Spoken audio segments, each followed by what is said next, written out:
Pour cette première vidéo dans une série sur le conflit israélo-palestinien, j'aimerais répondre à quelques questions qui circulent. Est-ce que Dieu a ordonné cette guerre entre Israël et le Hamas? Que pense-t-il de ce conflit qui fait rage au Moyen-Orient? Est-ce une guerre sainte ou un conflit diabolique? Je n'ai pas demandé à Dieu personnellement, mais généralement, il donne son opinion dans la Bible. Alors, comme d'habitude, allons voir dans sa parole pour trouver des réponses et réfléchir ensemble.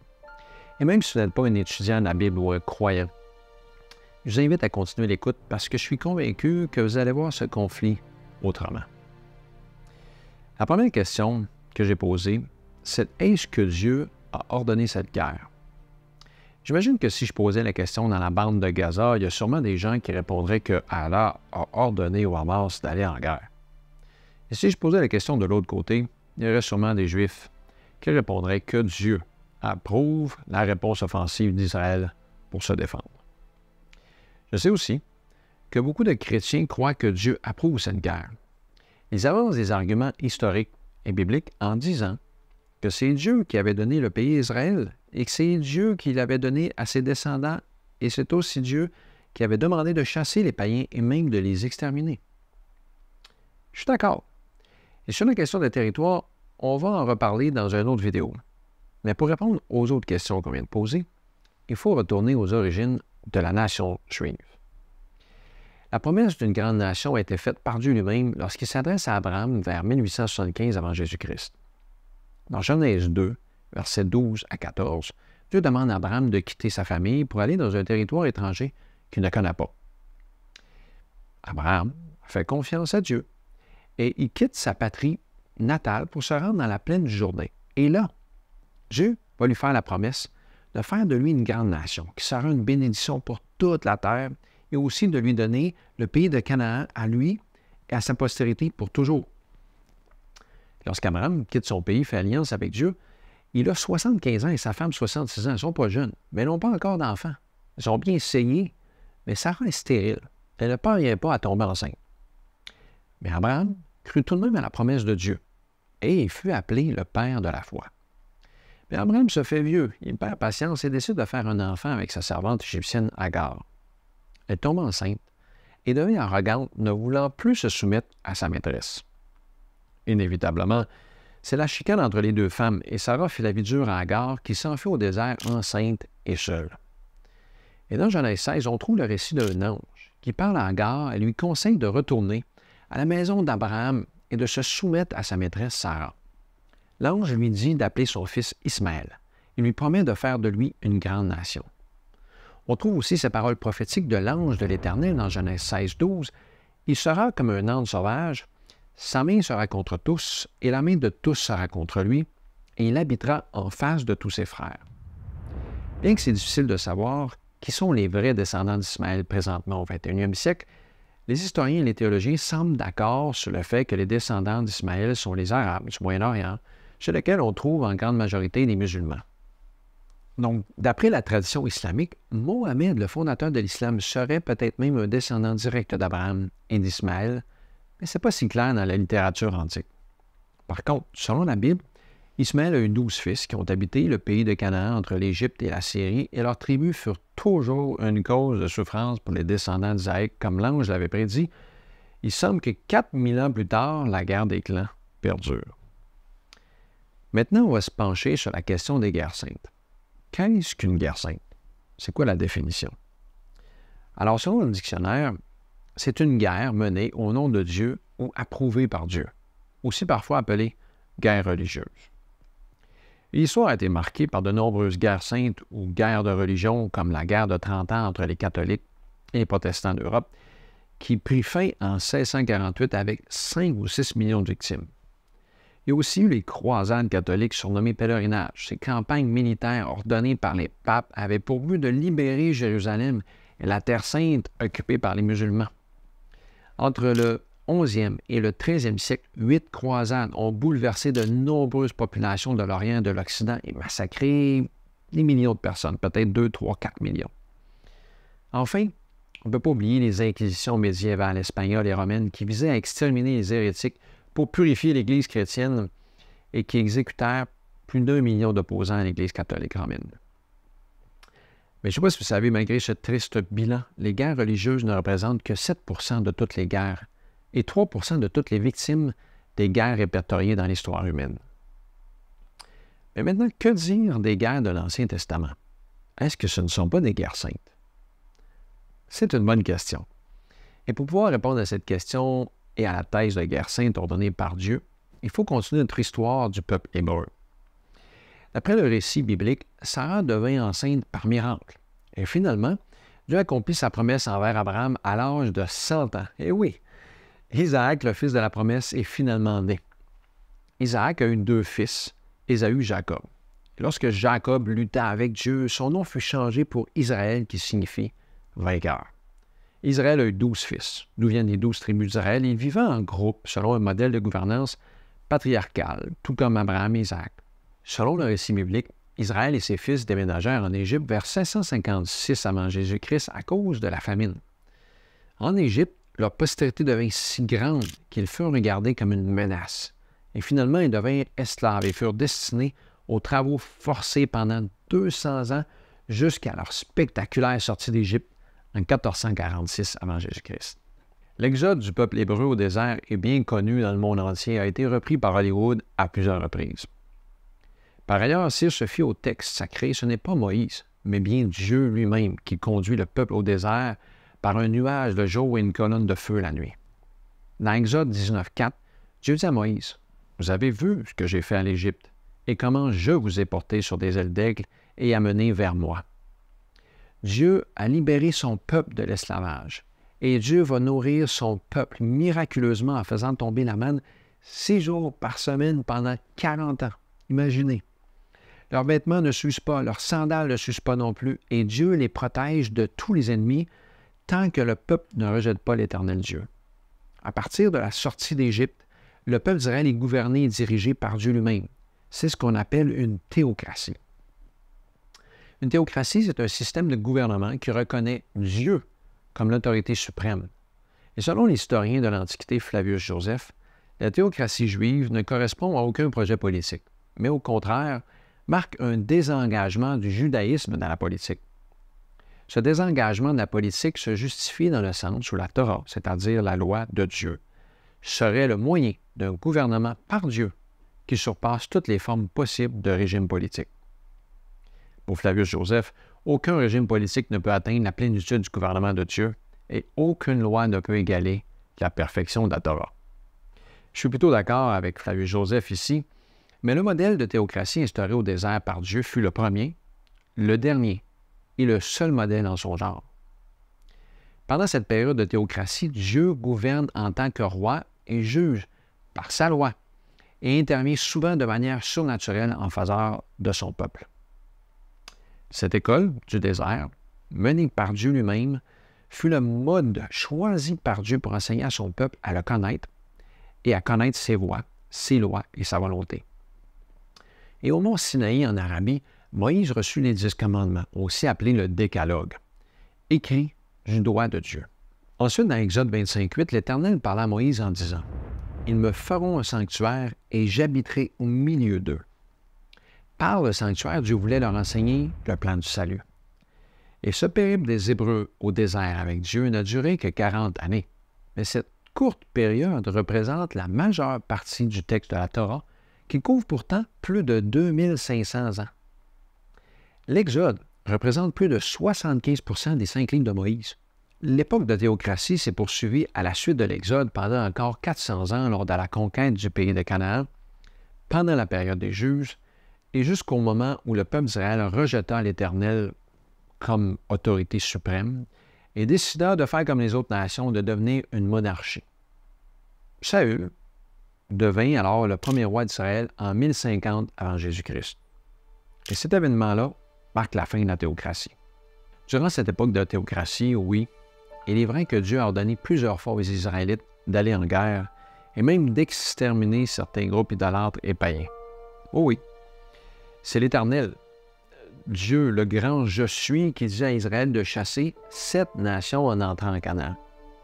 Dieu savait que ces peuplades attaqueraient les Israélites à moins de l'intervention divine. Et donc Dieu ordonne à son peuple de chasser les Héthiens, les Girgasiens, les Amoréens les Cananéens, les Phérésiens, les Éviens et les Jébusiens. Par ailleurs, à plusieurs reprises, des interventions divines, comme des tremblements de terre, des bruits, des anges ou d'autres miracles, donnaient la victoire aux Israélites pour éviter que les hommes de guerre aient besoin de combattre. Dieu combattait pour eux plus souvent qu'autrement. Deutéronome 7, versets 16 à 19 dit « Tu dévoreras tous les peuples que l'Éternel, ton Dieu, va te livrer.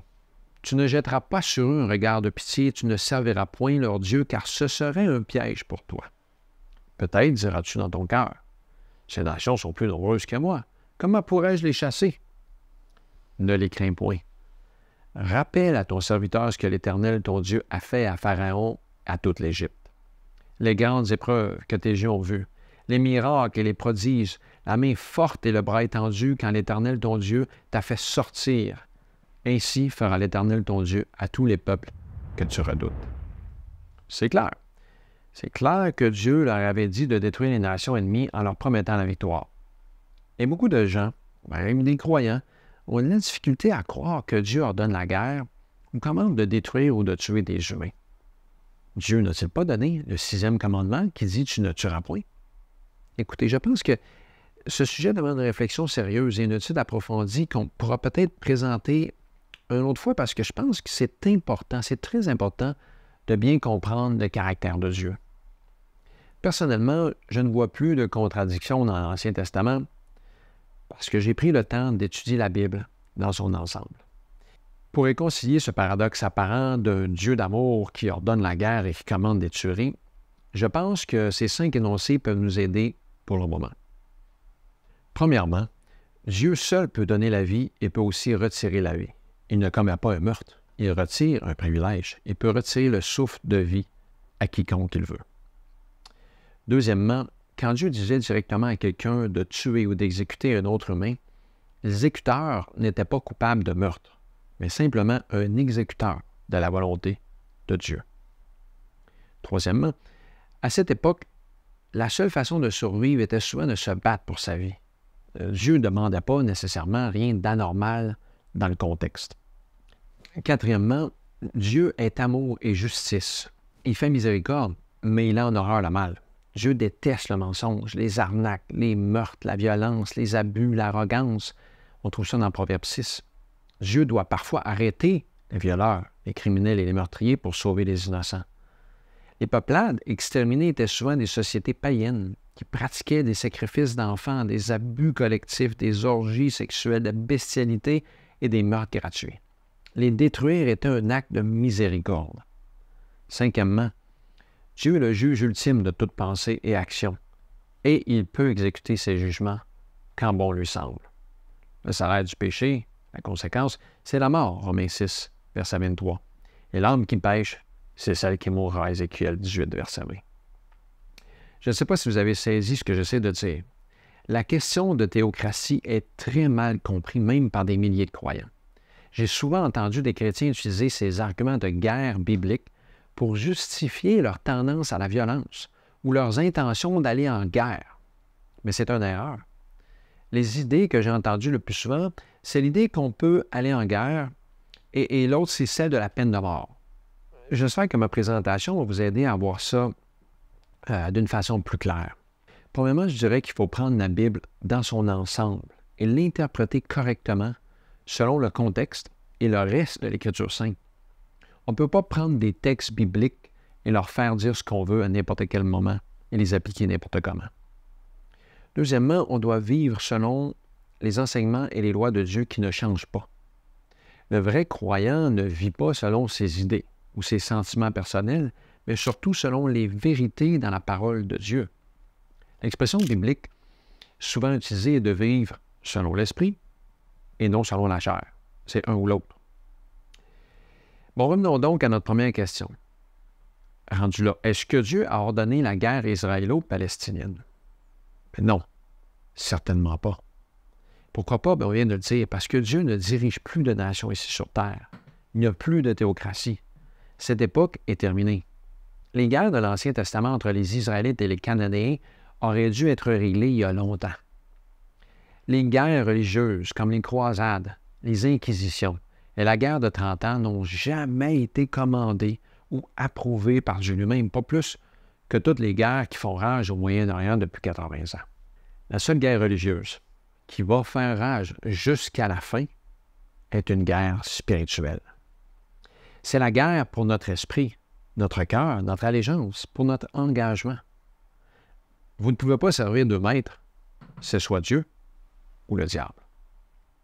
Méfiez-vous. Méfiez-vous de quiconque prétend recevoir des instructions directement de Dieu. Que ce soit un pasteur, un prêtre, un rabbin, un yogi, un premier ministre, un président, un calife, un imam, un roi, une reine, ça n'a pas d'importance, mais ou un diplomate. Méfiez-vous des idées véhiculées dans les médias, les réseaux sociaux, l'Internet, à propos des raisons et des objectifs de cette guerre entre Israël et le Hamas. Plusieurs personnages religieux propagent présentement de fausses idéologies et de fausses doctrines concernant Israël. Certains groupes vont même faire la promotion de la guerre et prétendent qu'Israël doit avoir absolument l'appui des États-Unis pour accomplir les prophéties. Maintenant, je suis sûr que certains chrétiens évangéliques se demandent comment Dieu va faire pour réaliser les prophéties finales au Moyen-Orient si ce n'est pas par la guerre. Bien, je ne vais pas vous répondre tout de suite sur toutes ces questions parce que le sujet de mes prochaines vidéos, ce sera ça.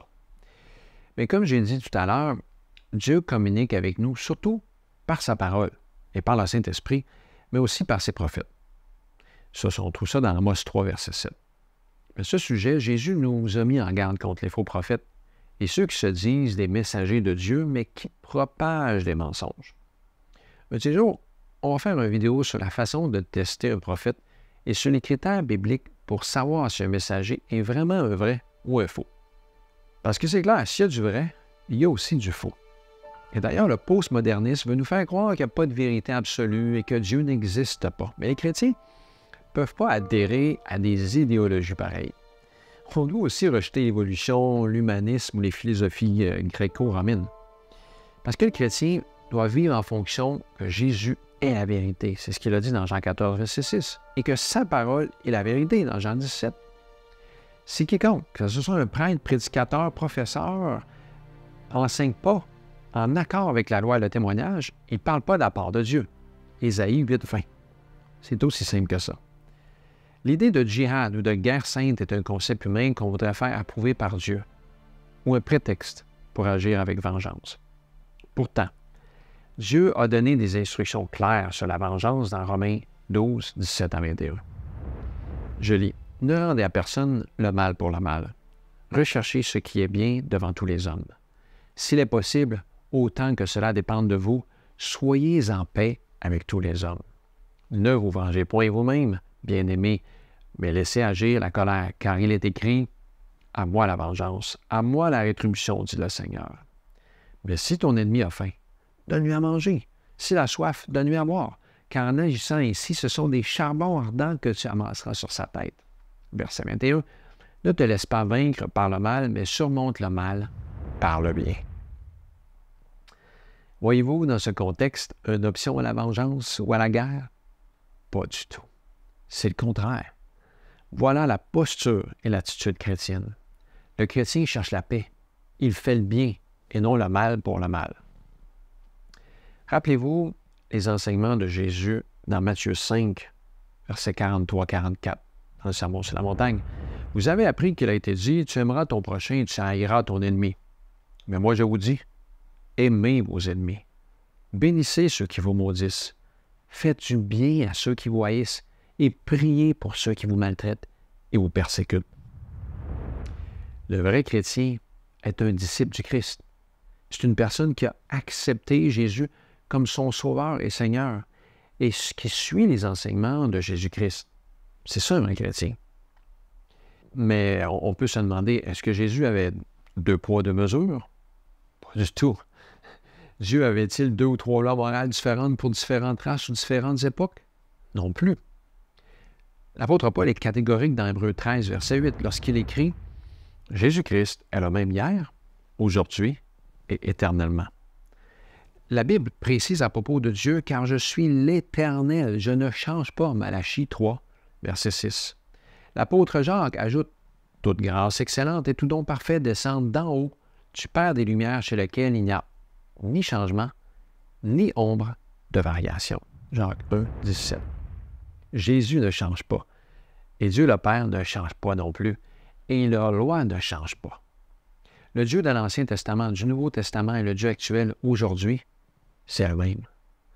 Notre compréhension change. Nos sentiments et nos attitudes changent. Mais Dieu ne change pas.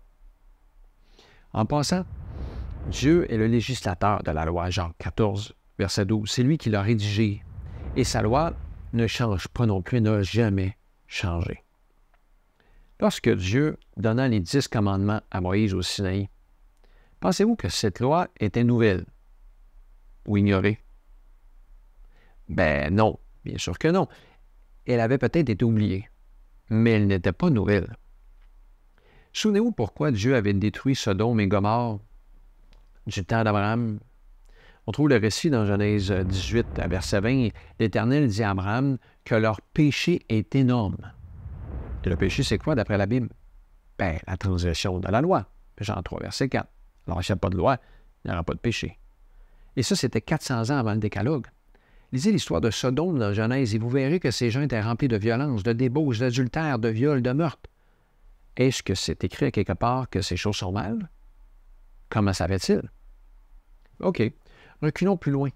970 ans en arrière, juste avant le déluge. Pourquoi Dieu condamne les antédiluviens de faire le mal? Mais quel mal? Dieu ne peut pas accuser une personne de faire le mal s'il n'y a pas de définition du mal à quelque part. Dieu ne peut pas non plus juger une personne coupable de transgression ou une ville entière, dans le cas de Sodome, comme on vient de mentionner, s'il n'y a pas de loi à transgresser. Voyez-vous la logique?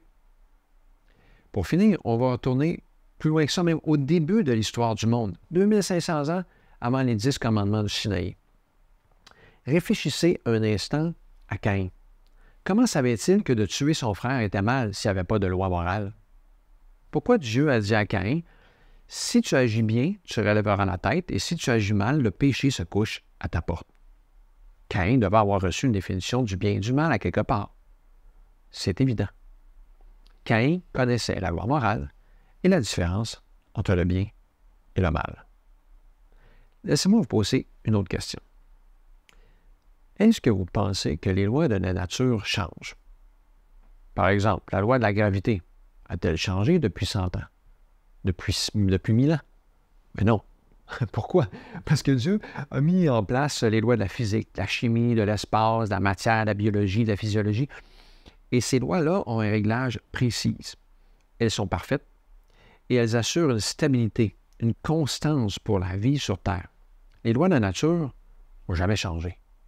OK? J'ai une autre question pour vous. Avant que Newton mette sur papier la loi de la gravité, avant qu'il la découvre supposément, est-ce qu'elle existait déjà? Bien sûr. S'il en est ainsi pour les lois de la nature, qu'en est-il des lois morales que Dieu a rédigées?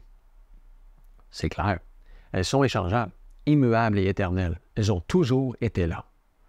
Les lois morales n'ont jamais changé. Point. Le 6e commandement, « Tu ne tueras point », est toujours en vigueur. Et même Jésus va plus loin en disant, « Vous avez appris, tu ne tueras point. Mais moi, je vous dis que quiconque se met en colère contre son frère est passible de jugement, et que celui qui dira à son frère « imbécile » mérite d'être puni. » En d'autres mots, le meurtre commence dans le cœur, dans les pensées et les sentiments. Ça veut dire que je commets déjà un meurtre lorsque je hais dans ma pensée. Ça va loin. C'est sérieux. En tant que chrétiens, nous devons prier pour la paix et tout faire en notre possible pour arrêter la violence et la haine, que ce soit dans la bande de Gaza, en Ukraine, en Syrie, au Yémen, au Burkina Faso, peu importe. Notre arme, c'est l'amour, le service, pas la guerre et les bombes.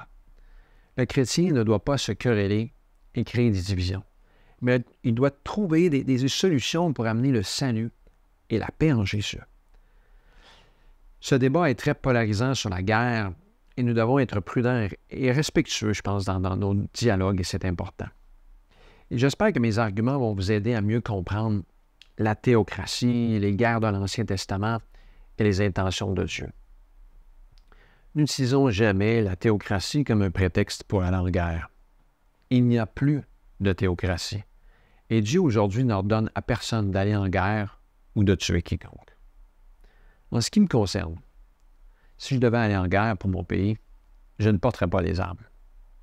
Je serais là pour guérir et sauver des vies, pas pour tuer. Je crois sincèrement que la seule position à adopter pour un chrétien sérieux, dans une circonstance comme ça, c'est celle d'un objecteur de conscience. Oui, un objecteur de conscience, comme l'était Desmond Doss. Je ne sais pas si vous avez déjà vu le film Hacksaw Ridge et le documentaire Conscientious Objector, qui raconte son histoire. Et bien qu'il ait reçu la médaille d'honneur pour sa bravoure à la guerre, je vais vous laisser savoir qu'il n'a pas été le seul objecteur de conscience.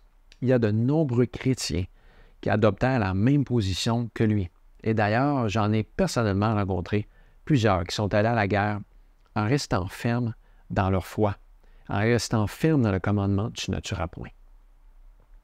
Concernant la peine de mort, je suis contre. Dans l'Ancien Testament, il y avait 15 transgressions qui méritaient la peine de mort et Dieu donnait l'ordre d'exécution dans un contexte de théocratie qui ne s'applique plus aujourd'hui. Il y a une chose qui est sûre, c'est que les chrétiens n'ont pas à prendre parti pour un côté ou pour l'autre. Nous n'approuvons pas la guerre et Dieu non plus. Par contre, on devrait prendre parti pour la vérité. On doit prendre position pour Dieu ou contre Dieu. On doit se ranger avec les forces du bien ou les forces du mal.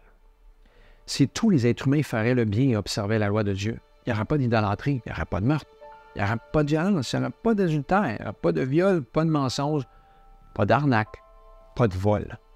Ça serait merveilleux. Jésus a résumé la loi des 10 commandements en 2 phrases.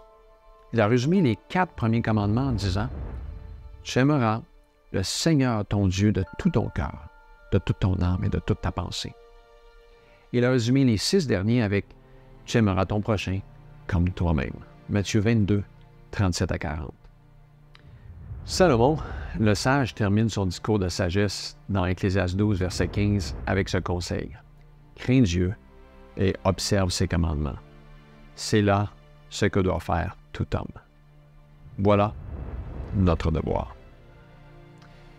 Alors, est-ce que Dieu a ordonné ou approuve cette guerre? Non. Que pense-t-il de ce conflit qui fait rage au Moyen-Orient? Je pense qu'il pleure, qu'il est triste de voir toute cette souffrance, et nous devrions l'être aussi. Est-ce que le conflit entre Israël et Gaza est une guerre sainte ou un conflit diabolique? Je pense que vous avez la réponse.